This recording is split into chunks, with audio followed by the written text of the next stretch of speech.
Now, I know you like to think on your feet, so Yes. We've got a little screenwriting exercise for you, and we call it the object. My loins are yearning. Norris, the tray. So here's what happens here. Okay. We're going to present you with an object. You're going to tell me its story in any way you see fit, and after that, you're going to tell me why you chose what you chose. Other than that, there are no rules, regulations, or limitations. You bastard. Okay. Are you ready? Yeah. Do you know what's going on? I know it. Yeah. I grok it. Kick it. Your object, sir. God. Oh, God. Well, I mean, I see this and immediately I go to some kind of horror film. Go. You know, yeah, I mean, you know, this is just, you know, some guy, cop pursuing, you know, a killer or something like that in some godforsaken place that's been condemned and, you know, where the killer's taken 40 children and hideously murdered them, and, you know, this little object is sort of there when the guy finally kills the killer, and somehow, I don't know. So, you've taken a child's toy, something built Well, to I am joy. the Prince of Darkness, but I look at this toy and I think this is a disturbing toy. Like that Jack in the Box where the monkey comes out, or no, that thing, Right. the monkey, that, and dolls, those kinds of things really scare me. And this little clown, and clowns are inherently scary as well, and just wrong. And so you've got like an old tin toy of a clown, and it's disturbomatic. And I maintain that if you put this thing in like an empty room with, you know, holes in the wall and graffiti and stuff like that, and just some moonlight coming down on that, you'd be scared. And you'd say the souls of 40 murdered children have been, you know, consecrated into that little toy, and they're going to come out and terrify people later on. I don't know. I mean, I seriously though, I look at this and I say this is like, this is disturbing. I don't know why. Right. Maybe it's indicative of my fucked up childhood or something like that. I had a fucked up childhood. I see a clown on a bike. So this is just a this is just a benign object. Well, I didn't write Batman Begins either. Right. Well, that's true. That's true. But you wrote In the Mouth of Madness. Please don't mention that. And the most disturbing thing about the object is that I now have to have it sit there in front of me for the rest of the session. You can put it anywhere you want. Really? Yeah, Okay. it's your object. Okay. One might say it's an object lesson. Ooh.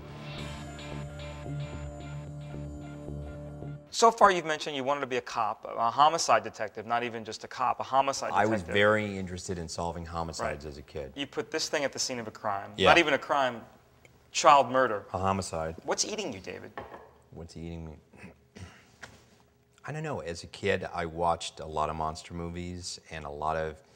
I would just inherently be drawn to... You didn't get in the car with the creepy guy from down the street, No, like Mr. no, River I didn't. style. Yeah, I didn't have a scoutmaster that It's never too late. had me win a very specific merit badge.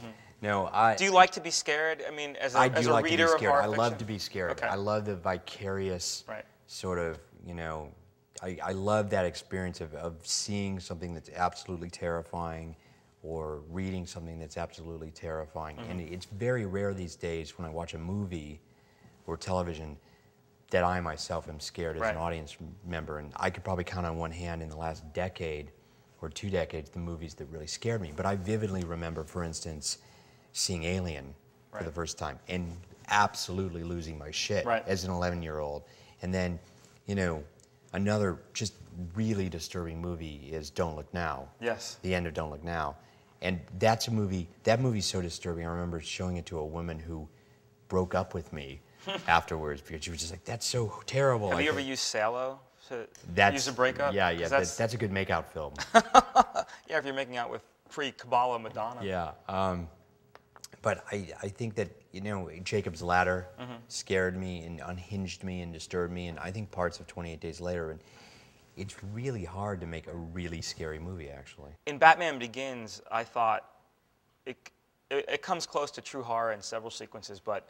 Mostly with the Scarecrow, I think. Well, the one I'm thinking of is the Scarecrow has inhaled his own hallucinogenic, and what Nolan put on screen is his hallucinogenic version of Batman, you know, threatening Scarecrow was truly horrific. Well, that was the epiphany that You know, when I was talking with Chris and we were first talking about the story, I said it always bothered me in the Batman comic books and things like that there'd be some scene where the guy would flop down a newspaper and it would be some man on the street's description of a giant bat, and the artist's rendition was a giant bat, and I'm like, he doesn't look like a giant bat. So I was saying to Chris, well, what are we gonna do? Because he doesn't look like a bat. He looks like a guy that's going to a costume ball or something like that. So then I realized, oh my God, the Scarecrow uses this hallucinogen, and the idea of having the Scarecrow himself see as that came later. But when we realized that we were going to gas Gotham, I thought, holy crap, we have this opportunity to ever so briefly show Batman from the fear point of view. The fear point of view, and he does look like this horrific demon, and that is what cements Batman's reputation in Gotham from where the legend spreads, because hundreds of thousands of people, or at least thousands of people, saw a giant flying demonic bat. Because they were all high, they were all tripping. Now that must be a case as a writer where there was a happy marriage of your ideas and the director's execution of the ideas you discussed. It doesn't always go that way. No. But was there a point in the Batman process where you saw dailies or you saw an assembly and you knew this is one of the best versions of a director taking my words and us collaborating on what should be on screen?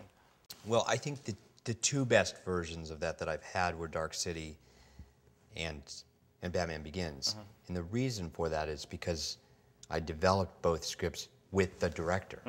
And from the inception, the two of us were on board, so everything that Chris or Alex were going on to design was coming from that, as opposed to writing a script in a vacuum and then giving it to Norrington or Guillermo del Toro, even though I had a good experience with those guys.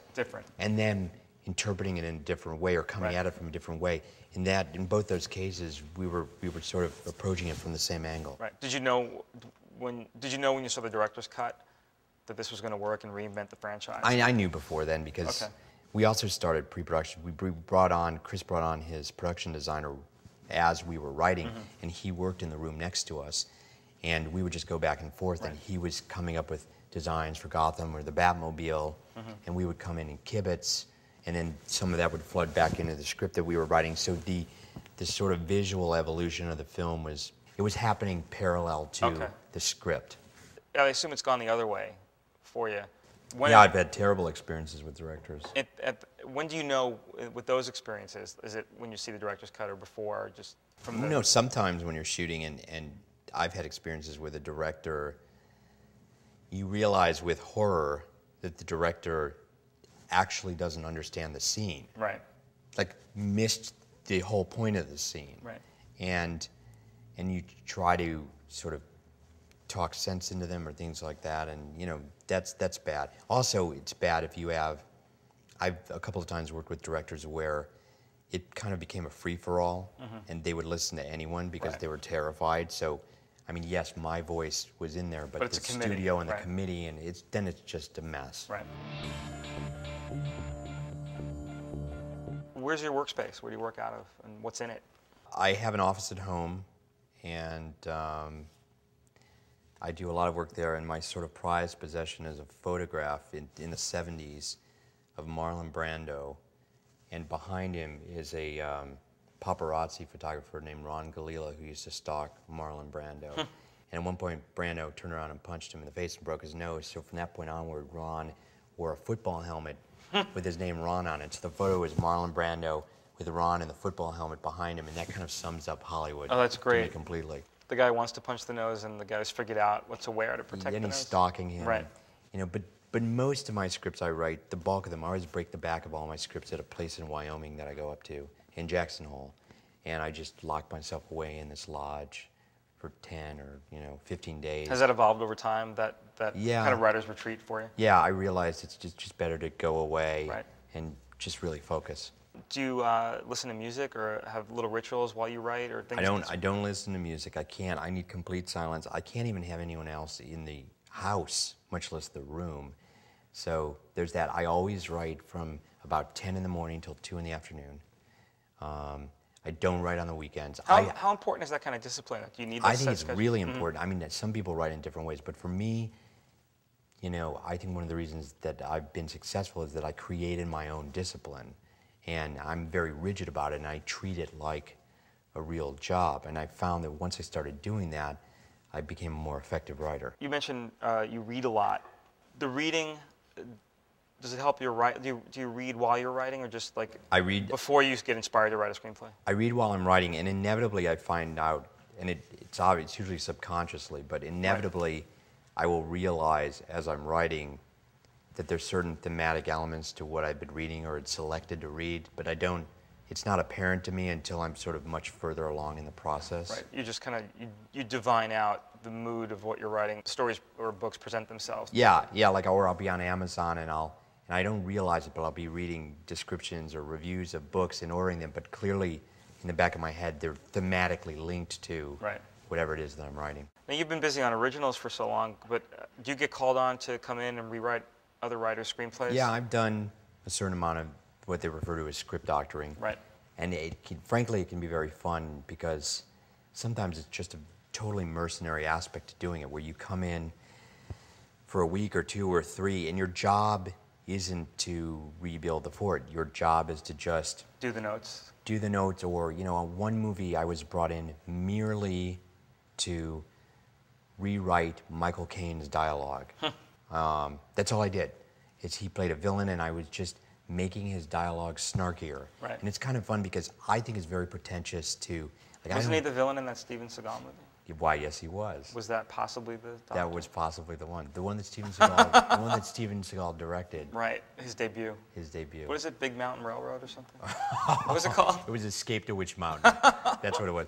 It was called On Deadly Ground. On Deadly Ground. Because that's the other He's thing. Got the Indian moo on. Yeah, and all of his movies at the time had Indian American three words. Indian. Right. On Deadly Ground, above the law, hard to kill, marked for death. Have you ever turned down a rewrite job because you respect the original writer? Or Yeah, absolutely. I was actually approached possibly to rewrite Spider-Man from David Koepp's script, and the new one. The new one, the first Spider-Man. Oh, I'm sorry, this is the first Spider-Man you're talking about. Okay. And I thought his script was really good, and I told him, "You guys are crazy. Like, you shouldn't rewrite it." And yeah, that happens a lot. I've also turned down jobs because I've been asked to rewrite friends' work, or whatnot.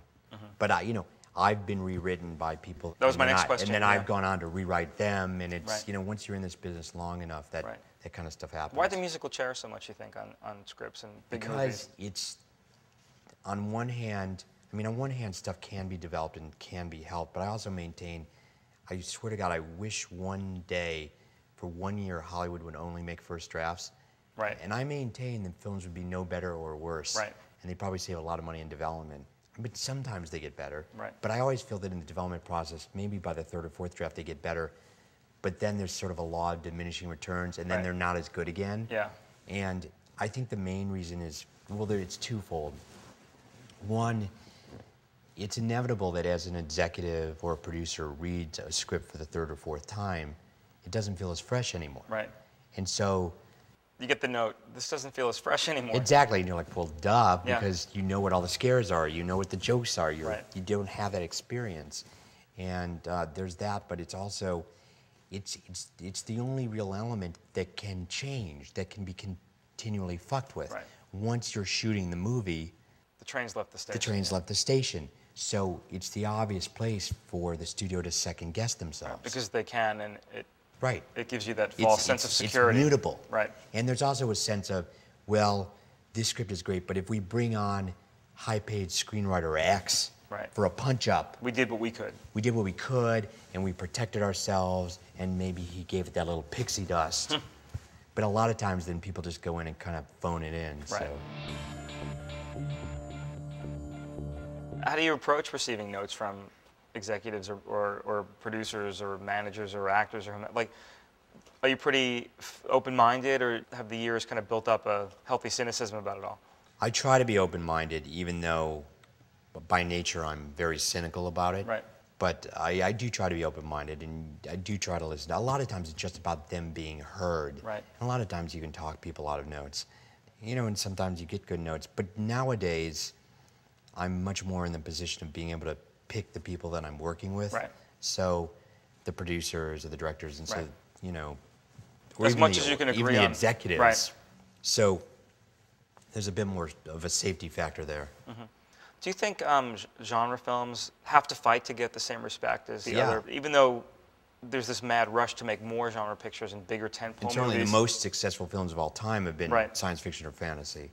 There seems to be a weird paradox of, in a way, those screenplays need to be better crafted than something taking place in the real world because you have to do so much heavy lifting to suspend disbelief and make it believable. Well, there is that. Obviously, there's a suspension. You're dealing with that suspension of disbelief is a factor that you don't have to deal with if you're doing fried green tomatoes or if you're doing, you know, I don't know, Right. American Beauty or something like that. Will we ever see a science fiction film nominated for Best Picture? Right. I remember when Silence of the Lambs got Best Picture, it was, oh my was a God, a big horror deal. film won Best Picture. Well, and also when Sigourney Weaver as actress was nominated for Aliens, that was a giant deal. Right. Do you think they're still kind of looked down upon a little Yeah, bit? absolutely. They absolutely are. Do you ever look at, when you're constructing a script, do you put monologues or action description that you feel is going to help hook an actor or hook a director? Do you think that's possible to do at all? Yeah. I mean, sometimes you have to do that. Right. And especially if you know that you're going out to a certain star. Right. Sometimes you'll take an extra little pass and try to. I remember on Blade 2, for instance, Wesley Snipes hates getting wet. Hates getting wet. And we had the sequence where we wanted Blade to fall into a vat of blood and become totally submerged in it and then walk out covered in blood. Right. Kind of a problem. Wesley doesn't like to be wet. And I had this bet with Peter Frankfurt and Guillermo del Toro, producer and director. They said, you're never going to get it in the movie. He's not going to do it. Right. And I said, I can get him to do it. So I went back and rewrote the scene. And the description is just adjective, florid. And I said, and he emerges from the blood looking like some primordial god of war. And I actually wrote in the description, not unlike Martin Sheen in Apocalypse Now. I swear to God. This means you, Wesley. Yes, Read closely. You are Martin Sheen in Apocalypse Now. You are the primordial Right. god of war. And sure enough, he agreed to do it. Right. So Sneaky, but it works. yeah, we do that all the time. You know, and I joke that like every description of like a leading lady is always like attractive yet fiercely intelligent. Right. She's got to be Mensa, but she also has to know karate. Yeah. Now, if I remember correctly, you have a nice balance between writing the action and the descriptions in your scripts to be entertaining, but they're not show-offy like some writers. Well, I try not to be obnoxious. Right. Now that you're directing your own scripts, will you write the prose to be less? Yeah. Because you're already there. Partially when you're writing a script, you're trying to attract a director and or stars. But if I am the director, Right. you know, You know what you're doing. There's less kind of hootenanny involved, you know, verbal hootenanny. But I will also change my writing style depending on the movie. Right. So Zigzag, with the independent film I did, was written very sparsely. The Blade films were a bit more florid and kind of in your face in terms of the prose style. Batman was written, I literally went back and read scripts for Lawrence of Arabia, Man Who Would Be King. Oh, wow. Because we were trying to ape that feeling of this sort of classic epic. Right. And I tried to write Batman Begins in a more sort of classic mannered style. Yeah, what was the main difference between those screenplays from that time and even screenplays of epics today? Like, were they written in a more minimalist style? Yeah, and they weren't showy. Right. And there was no kind of wink, wink, nudge, nudge. Hey, we know you're Right. a highly paid studio executive that's reading this. Right. You know, they were approached much more in a no-nonsense way. I remember when it was first starting out, I was very impressed with Walter Hill's early scripts, like the scripts for Well, The Driver was a great. The Driver and Hard Times, and they were just like these, like almost haikus because they were so sparse. What's the Long Riders is very sparse. And you know, I was very impressed with those scripts. And that's the direction you and Well, Chris went? initially that's the direction I went in, and then I realized that I would change it up depending on what the movie was. Right. Do you intimidate people in meetings, the people that aren't familiar with you? They just know the body of work, And then, oh, well, who's this dark guy coming in to see me? Yeah, and sometimes the tattoos. It's funny that I get that because I think I'm relatively affable. You're one of the nicest guys in the business. I think I am, but, you know, I've had people, you know, Right. be freaked out. Judge a book by its cover. Yeah. Do you use that ever to your advantage? Of course. Make them fear you. Right. Have you ever had... There's nothing that will scare them more than just not saying much. Just letting it hang? Yeah, just nodding or something like that.